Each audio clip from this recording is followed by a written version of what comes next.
Ada sebuah penelitian para sejarawan yang mengungkapkan agama Hindu berasal dari Nabi Nuh. Lalu agama Buddha berasal dari Nabi Zulkifli. Dan Nabi Luth adalah nama lain dari Laos, pendiri dari agama Tahu di Cina. Di video beberapa waktu lalu, kita pernah membahas tentang hubungan Buddha dan Nabi Zulkifli. Dan di video kali ini, kita akan coba membahas tentang benarkah Nabi Nuh ini punya hukum gaib dengan agama Hindu. Sehingga kisah Nabi Nuh ada di dalam kitab atau manuskrip Hindu.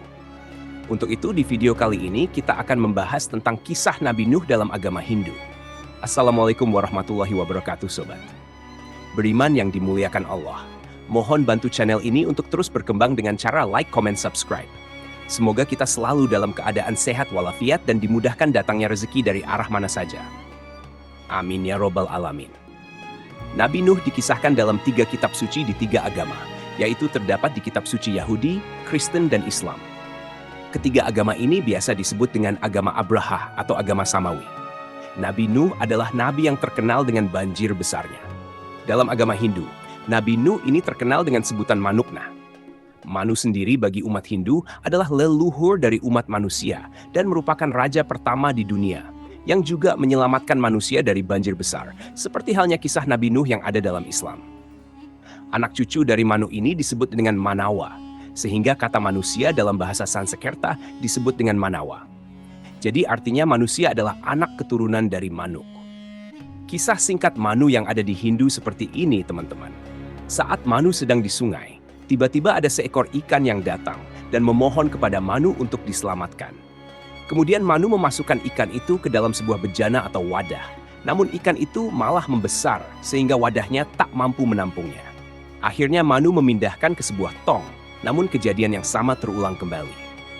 Ikan itu membesar lagi dan tong itu pun tak mampu menampungnya.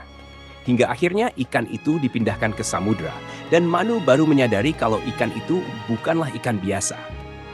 Ikan itu ternyata adalah awatara dari Dewa Wisnu yang memberitahu Manu kalau akan ada banjir besar yang menghancurkan seluruh kehidupan. Akhirnya Manu membuat sebuah perahu dengan membawa sejumlah benih kehidupan. Wisnu adalah salah satu dewa yang ada dalam agama Hindu yang bertugas sebagai pemelihara dan pelindung alam semesta. Wisnu juga merupakan roh tertinggi dalam Purana atau kisah zaman kuno.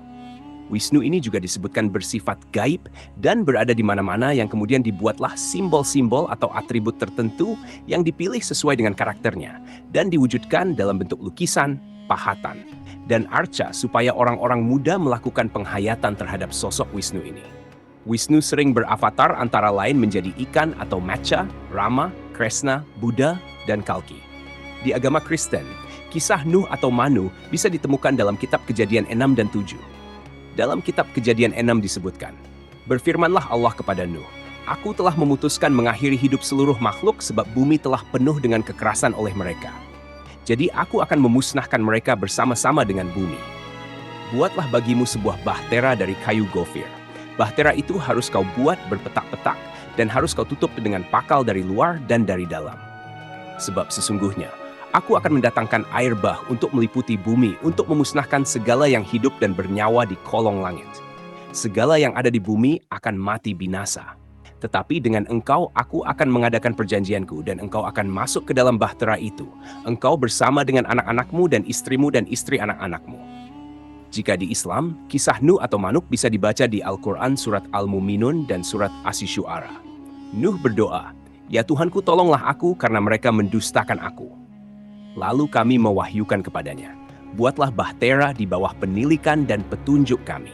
Maka apabila perintah kami telah datang dan tanur telah memancarkan air, maka masukkanlah ke dalam bahtera itu sepasang dari tiap-tiap jenis dan juga keluargamu, kecuali orang yang telah lebih dahulu ditetapkan akan ditimpa azab di antara mereka. Dan janganlah kamu bicara dengan aku tentang orang-orang yang zalim. Karena sesungguhnya mereka itu akan ditenggelamkan." Al-Quran Surat Al-Muminun ayat 26-27. Nuh berkata, "Ya Tuhanku, sesungguhnya kaumku telah mendustakan aku. Maka itu adakanlah suatu keputusan antara aku dan antara mereka, dan selamatkanlah aku dan orang-orang yang mukmin besertaku." Al-Quran Surat Asy-Syu'ara ayat 117-118. Maka kami selamatkan Nuh dan orang-orang yang beserta di dalam kapal yang penuh muatan.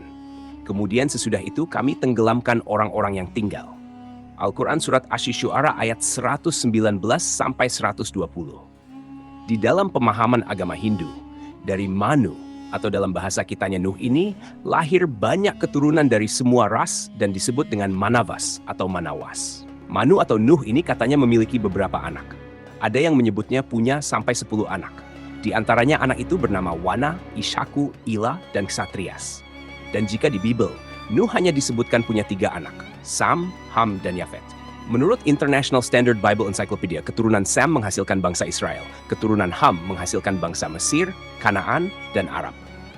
Keturunannya sebagai nabi juga memiliki hukum yang oleh umat Hindu disebut dengan Manusmriti atau Law of Manu.